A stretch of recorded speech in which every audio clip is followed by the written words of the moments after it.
దివ్య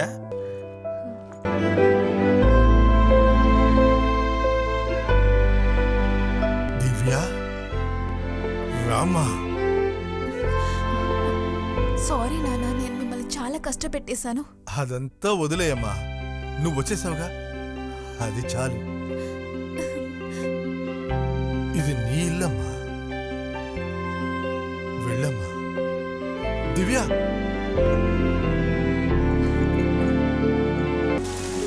ఎలా ఉన్నావు దివ్య దివ్య?